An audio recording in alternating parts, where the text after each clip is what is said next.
Comunidade do Pré-Vestibular Social da Fundação CCERJ. Estamos aqui para apresentar para vocês uma videoaula curtinha, de no máximo 15 minutos. Espero que a gente não ultrapasse esse tempo limite. Em primeiro lugar, só para ficar claro, a coordenação de biologia optou, nesse momento, devido a propagação, a disseminação, o aumento do número de casos da Covid no Brasil e no mundo, parar um pouco com foco naquela estrutura que nós tínhamos inicialmente e darmos um foco na questão do coronavírus, da Covid-19, que é a doença, né, causada pelo coronavírus. E aí a gente optou, porque nós achamos de grande relevância, grande importância discutirmos esse assunto. O primeiro vídeo ele foi elaborado numa perspectiva de discussão de doenças, de combate à doença, mas considerando não só o modelo biológico, mas também a importância de se pensar o surgimento das doenças, a promoção da saúde, o tratamento e o combate, no caso do vírus, considerando perspectivas mais amplas, considerando os determinantes chamados socioambientais de promoção da saúde, de prevenção de doenças.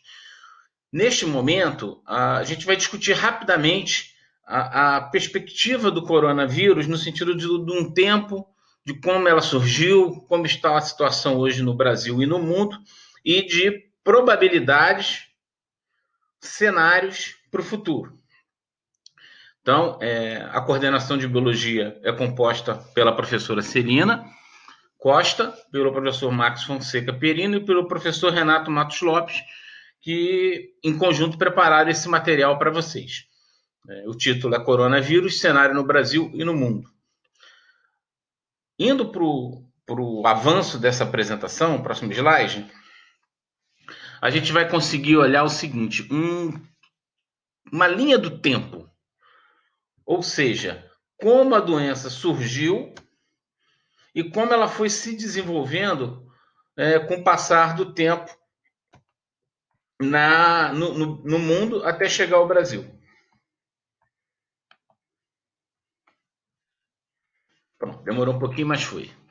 Bom, em primeiro lugar, a gente tem que entender que uma probabilidade, isso não é ainda comprovado, de que numa cidade chinesa, Wuhan, numa feira, melhor dizendo, de pescados, de animais silvestres, esse animal chamado pangolim, que é um animal asiático usado na alimentação humana, pode ter transmitido o vírus para a espécie humana, seria uma zoonose. Isso ainda não está comprovado. Alguns estudos mostram que o vírus presente nesses animais tem aproximadamente 40%, 90%, não é 40%, 90% de similaridade com o vírus que está presente na espécie humana. Então ainda vai haver avanços nessa perspectiva de descobrir se realmente foi este animal ou algum outro animal que transmitiu a doença, o vírus, para a espécie humana. Então a gente pode perceber o seguinte: como é que aconteceu esse avanço da doença no mundo? Em dezembro, começou a haver, numa cidade de Wuhan, uma cidade de aproximadamente 11 milhões de habitantes, a partir de pessoas que frequentavam essa feira, casos de uma pneumonia estranha, não ainda relatada. Então, no final de dezembro, no dia 31 de dezembro, a OMS foi informada desta doença. Em janeiro, ela colocou o estado de emergência de saúde global, o que significa que haveria um alerta, já ocorreu um alerta para os países em todo o mundo de uma doença que poderia avançar por esses países. Então, aumentou-se, foi aumentado as restrições, os cuidados, é realmente um sinal de alerta. A coisa complicou, ela avançou a doença para mais de 115 países, e em março a OMS declarou pandemia. Então, a perspectiva de estudar o que é endemia, o que é pandemia, junto aos nossos alunos, isso é uma coisa interessante para que a gente discuta ao longo dessa semana em que esse vídeo está abrindo a semana de discussões nos diferentes polos que trabalham a biologia. Em janeiro, já havia sido constatado que casos de doença fora da China. Então, a gente consegue perceber que rapidamente a doença saiu da China para outros países, na Tailândia, como eu havia mencionado, no Japão e em países europeus. No Brasil, o primeiro caso relatado, diagnosticado a partir do uso de testes, usando biologia molecular, foi em fevereiro, dia final do carnaval. Me acredito no dia 26 de fevereiro, foi relatado o primeiro caso. Ontem, nós temos aproximadamente mais de 11 mil casos no Brasil. No dia 3 de abril, melhor dizendo. Hoje nós devemos ter um número muito maior do que esse. Então, mostra a subida, a escalada do número de casos no Brasil. Em março, mês passado, já havia uma explosão do número de casos na Itália e na Espanha, como também começou em fevereiro, os primeiros casos nos Estados Unidos. E hoje nós vemos a situação nos Estados Unidos como está, do crescimento da doença. Provavelmente vamos chegar a 300 mil infectados com testes comprovando a doença ainda nesta semana. Até o dia 10 de abril, nós vamos chegar, talvez, infelizmente, a 400 mil casos, 500 mil casos. Vamos aguardar. E então, dentro desse cenário geral de apresentação, essa é a linha do tempo e todos os dias os números mudam.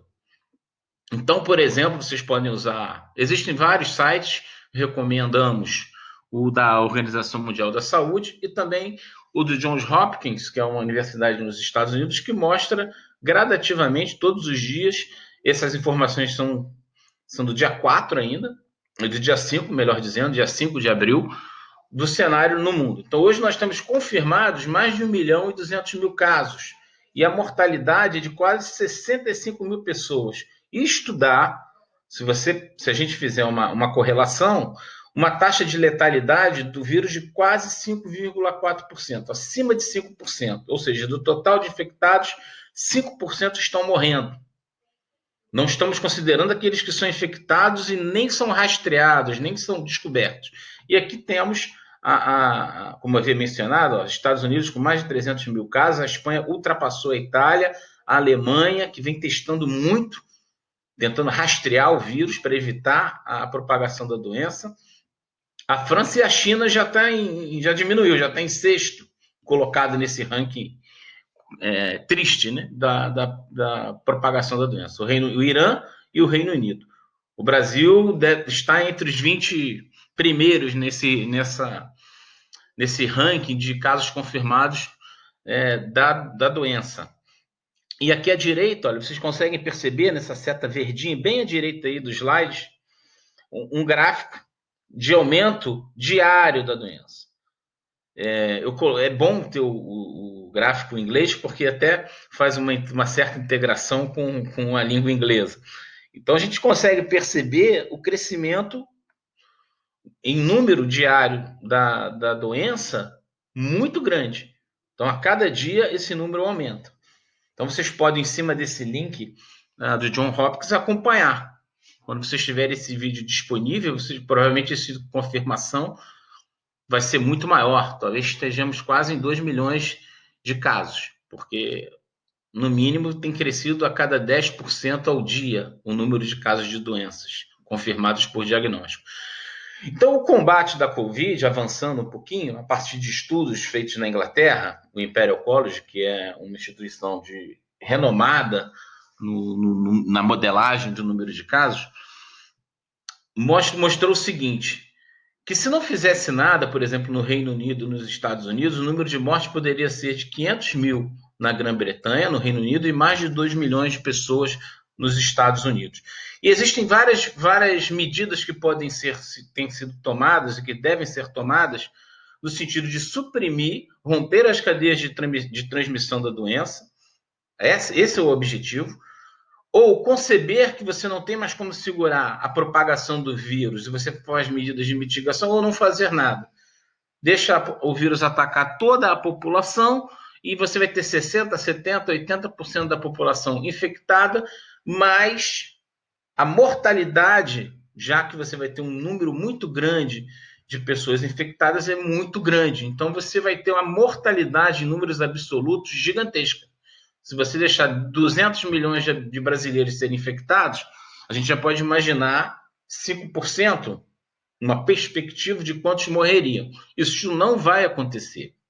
Vou repetir, isso não irá acontecer, porque os governos, os municípios, o Ministério da Saúde vem tomando medidas para conter, para mitigar a ação da doença. A ideia é esse gráfico em azul e amarelo que está passando aí para vocês. Ou seja, sem medidas de contenção, a gente tem a figura em azul. Com o tempo, a ideia é você mitigar, a partir de medidas de contenção, o número de doenças, número de casos, a partir de isolamento social, rastrear por testes, não só fazer teste com as pessoas que estão doentes, mas aqueles que você imagina que possam estar, para que você possa fazer isolamento e tratamento dessas pessoas no caso de positivo.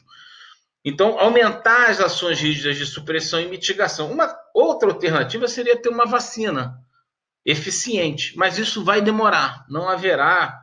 A gente acredita, esperamos que tenhamos uma boa surpresa, é que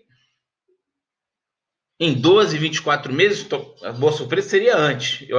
Nós acreditamos que seja difícil por causa dos passos necessários para que uma vacina possa ser usada com confiança. Provavelmente nós teremos um vídeo nas próximas semanas discutindo vacinação, porque há também uma discussão da importância da vacinação, se precisa vacinar, se não precisa vacinar, no futuro. Seria uma continuação, estamos discutindo isso na coordenação para vocês. Então, esses dados, essas informações são todas tiradas de publicações como esta aqui à direita. Se vocês clicarem, o DOI é um link que leva ao artigo que foi publicado. Ele é em inglês, mas eu acho que vocês poderiam depois tentar encontrar o artigo, ler o resumo, 7, 8, 10 linhas, que pode ser um exercício interessante para o desenvolvimento da língua inglesa. Um outro estudo, também do Imperial College, mostra o seguinte, que na Europa, em 11 países, nós teríamos...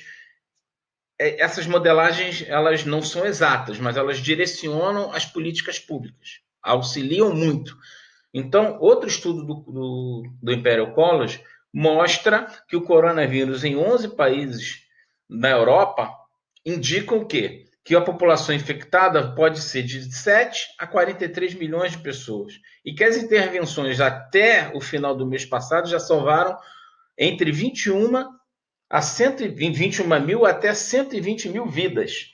E que se não fizéssemos nada, a pandemia poderia matar até 40 milhões de pessoas. Então, vou repetir, se nós estivéssemos num estágio de inação, hoje nós teríamos 40 milhões de mortes no mundo. Então, a doença poderia, nos próximos meses, causar esse estrago, na saúde pública e matar 40 milhões de pessoas. É um número muito grande. Ainda bem que, a princípio, isso não vem acontecendo. Aí, nós temos uma figura de intervenção do que aconteceu, também está em inglês, deixamos propositalmente para estimulá-los a tentar olhar um pouquinho a língua inglesa, de medidas que foram sendo tomadas ao longo do tempo. E as setas roxas mostram 2 países europeus que estão passando por problemas graves na contenção da doença, que é a Itália e a Espanha. Então, distanciamento social, banir eventos públicos, fechar as escolas, a quarentena, isso em 11 países. Eu imagino como um bom exercício, eu e todos os colegas da coordenação de biologia, que vocês poderiam pensar, olhando para essa figura, junto com os seus professores, seus mediadores, tutores, em que fase dessa figura o Brasil tomou as suas medidas. Quando que foi encorajado, melhor dizendo, deixa eu voltar, o distanciamento social, quando os eventos foram banidos, quando foi propagada a ideia de fechar as escolas. Isso nós já estamos numa situação de lockdown, ou seja, de quarentena, a partir do poder público. Isso é um bom exercício. Bom, estimativas dos números no Brasil. De acordo com cada cenário que nós tivermos, desde o cenário 1 de nada ser feito até o cenário 5, em que você insere 75% da população em quarentena, considerando uma taxa de mortalidade de 0,2 mortes por 100 mil habitantes por semana, é possível a gente imaginar o que pode acontecer no Brasil. Isso também é um outro estudo, agora de 26 de março, do Imperial College. Está aqui o linkzinho para vocês clicarem ou buscarem, digitarem no Google, e vocês vão chegar a esse estudo. Novamente, vocês podem ler só o resumo. Então, de acordo com o que acontecer, esse slide eu usei do Laboratório de Diversidade de Doenças Virais da UFRJ, agradeço aos colegas que fizeram um trabalho excelente com os dados do artigo, gerar esse quadro à direita e gerar a figura, que nós podemos ter, num pior cenário, 1 milhão de mortes ou mais, ou no melhor cenário, 44 mil. Então, uma discussão interessante é quais medidas devem ser feitas, podem ser feitas, devem ser feitas, a discussão a ser realizada sobre as medidas de mitigação e supressão da doença. Então, novamente, nós podemos ter, segundo esse estudo, uma probabilidade, um cenário de termos mais de 1 milhão de mortes no Brasil, seria o cenário 1, que não vai acontecer, porque não estamos cruzando os braços.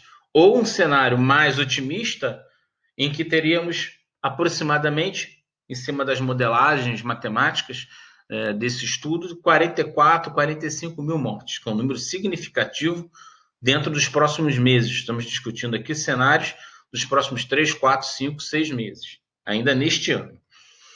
Outra estimativa hipotética que nós pensamos é o seguinte: se há a possibilidade de 10% da população for infectada, 20 milhões de pessoas, considerando uma regra 80, 15, 5, que parece que se repete, ou é muito forte essas estimativas nos diferentes cenários, nos diferentes países, ou seja, 80% dos infectados vão ter sintomas leves ou vão ser assintomáticos, 15% vão precisar de uma enfermaria e 1 milhão de pessoas de cuidados intensivos. O grande problema é que esse número de pessoas em pouco tempo, num intervalo de tempo muito curto, 2 meses, 3 meses, 4 meses, impacta o sistema de saúde, o Sistema Único de Saúde. O público e, nessa situação, o privado também não dá conta, porque as outras doenças estão aí. As pessoas não deixam de ficar diabéticas, não deixam de ser hipertensas, não deixam de ter AVC